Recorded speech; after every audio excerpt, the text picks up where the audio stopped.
Semuanya tolong bantu Bapak siapkan dulu pembelajarannya oleh ketua kelas. Islami. Berdoa mulai.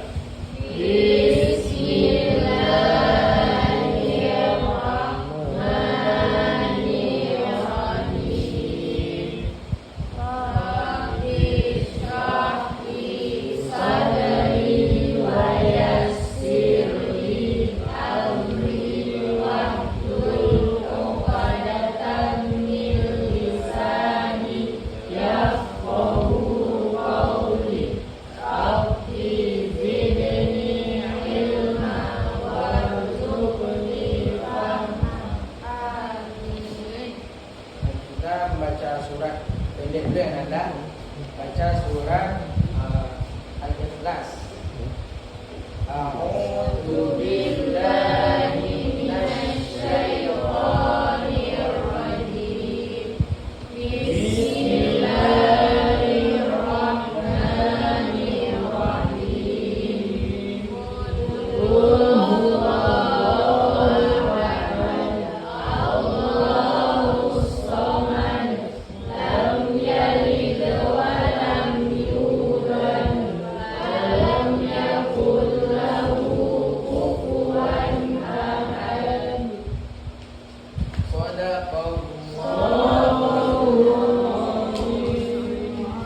Baiklah, terima kasih kepada Anda sekalian. Sudah nampak di depan Anda? Sudah. Apa judul materi kita? Teori masuknya Islam. Ya.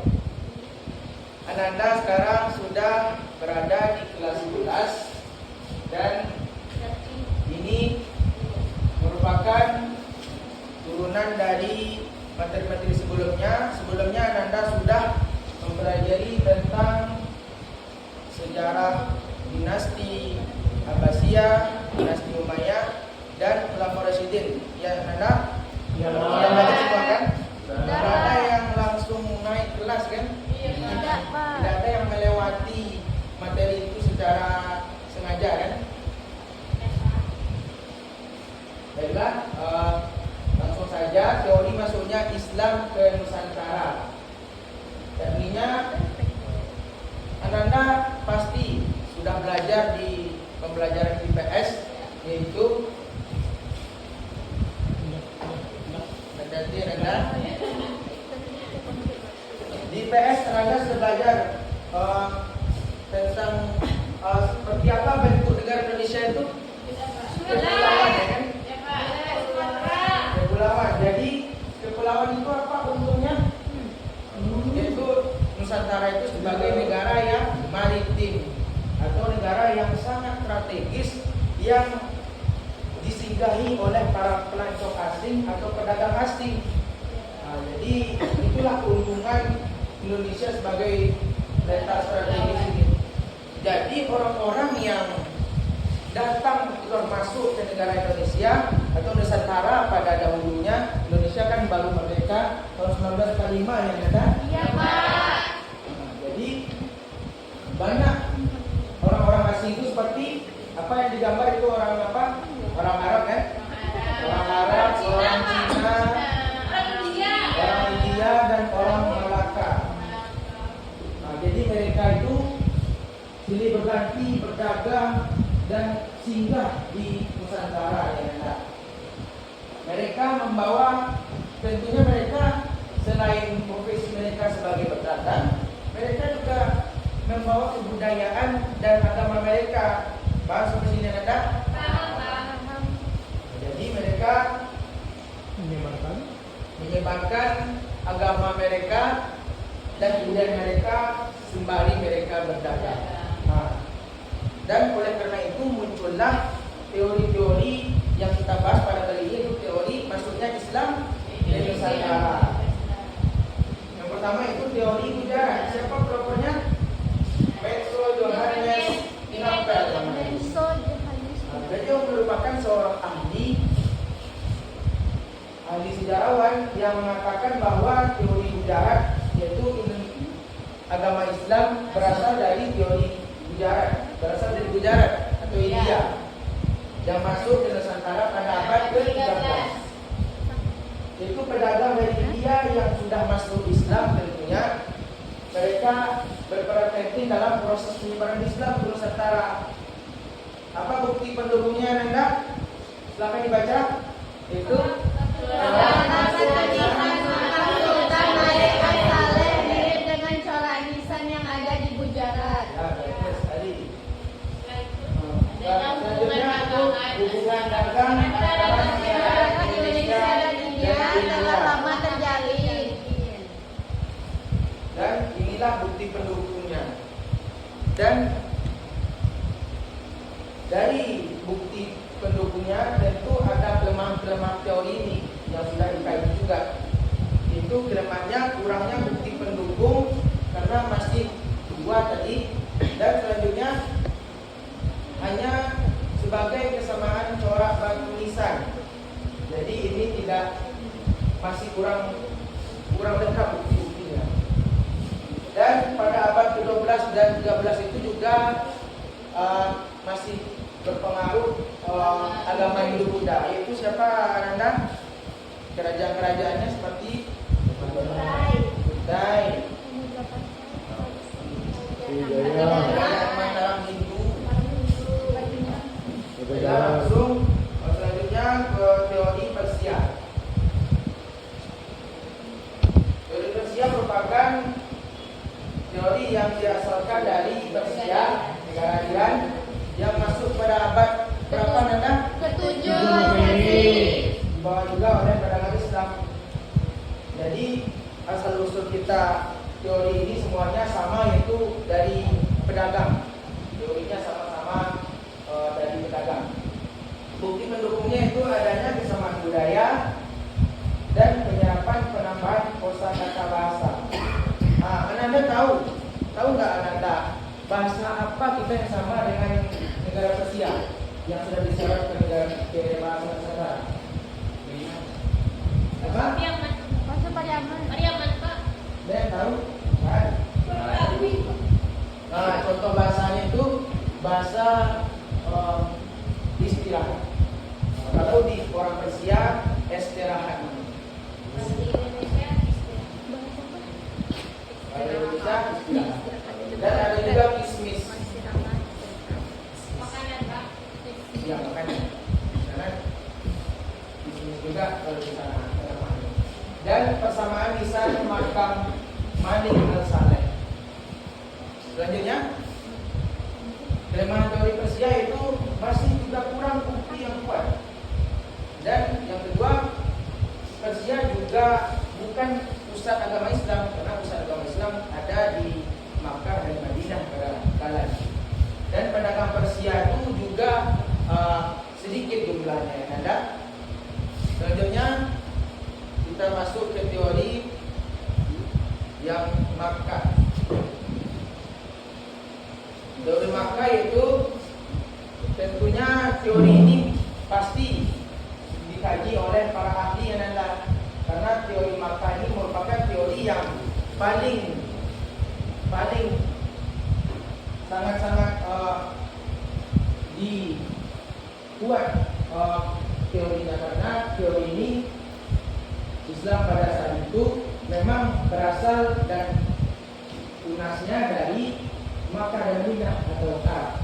Yaitu Islam masuk ke Nusantara pada abad ke-7 dibawa oleh para musafir dan para pedagang Arab. Bukti pendukungnya apa Nanda? Lu baca? Adanya kesamaan Mazhab. Apa mazhabnya? Ada yang tahu? Iya betul. Itu mazhab kita sama dengan mazhab di Arab itu pada saat itu. Mazhab di Nusantara banyak dan bersiliweran mazhab Syafi'i, dan di Arab banyak juga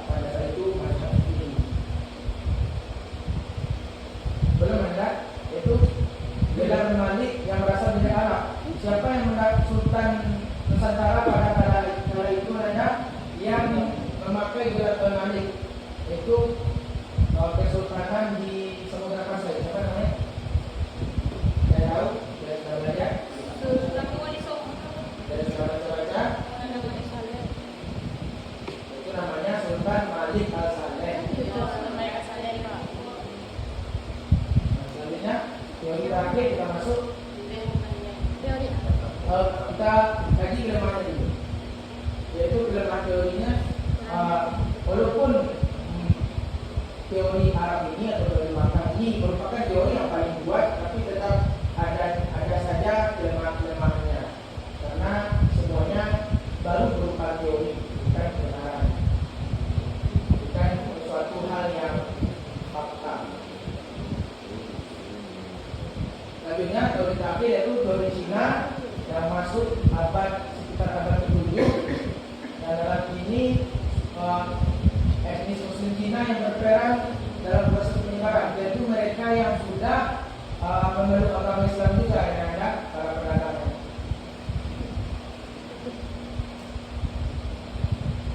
Bukti pendukungnya yaitu pendakwah dari keturunan Cina. Ada namanya Laksamana Cheng Ho. Ada yang tahu mana?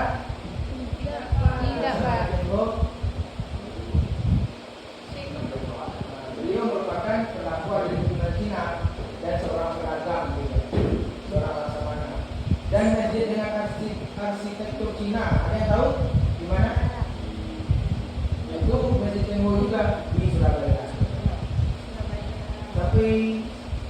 Sampai ini ada yang mau ditanyakan Anda dari keempat teori tadi, yaitu teori kita, yaitu teori yang ada yang dirumuskan oleh para ahli, yaitu teori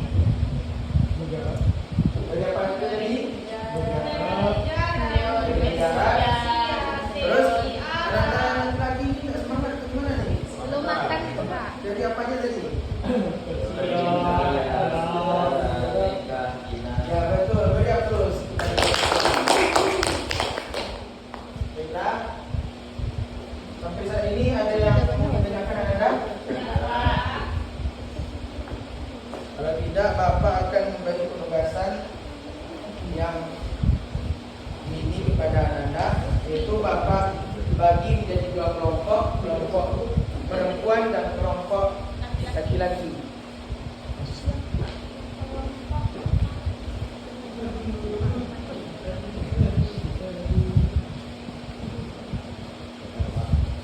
Silakan Anda diskusikan sekarang juga. Ini tugasnya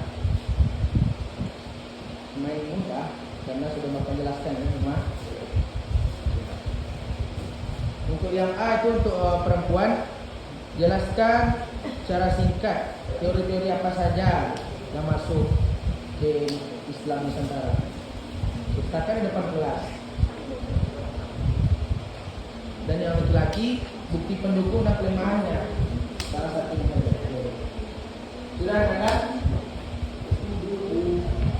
Siapa yang mau depan? Nanti akan Bapak kasih nilai bonus. Siapa yang mau? Ada Pak Udi?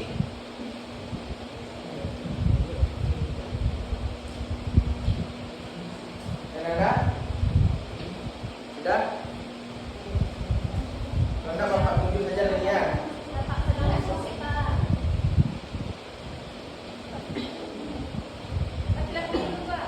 Lagi dulu. Ambillah.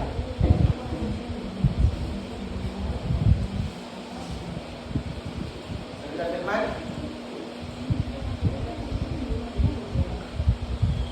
Akan bantu Bapak. Diskusikan di depan kelas. Perempuan, boleh? Boleh. Baiklah, kami dari kelompok 1 mendapatkan soal tentang teori-teori apa saja teori-teori yang masuk ke Nusantara, kemudian pada tahun berapa, pada abad berapa teori ini ditemukan. Yang pertama adalah ada teori ujaran atau teori media, itu masuk sekitar abad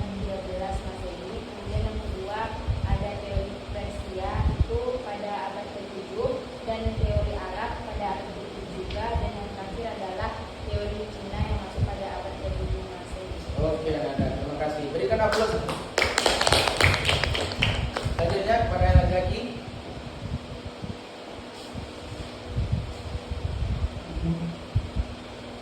Apa saja katakan salah satunya. Salah satu aja. Bukti pendukung dan keenam. Nah, baik Pak, di sini saya mengambil yang pertama itu teori Arab. Islam masuk ke Nusantara pada abad ke-7 Masehi dibawa oleh para musafir dan para pedagang Arab. Bukti pendukungnya ada 3. Yang pertama itu adanya kesamaan mazhab. Nah, yang kedua itu gelar Malik yang berasal dari Arab. Nah, dan yang ketiga itu ditemukannya perkampungan Arab. Ya, lanjut. Kelemahannya lagi Pak.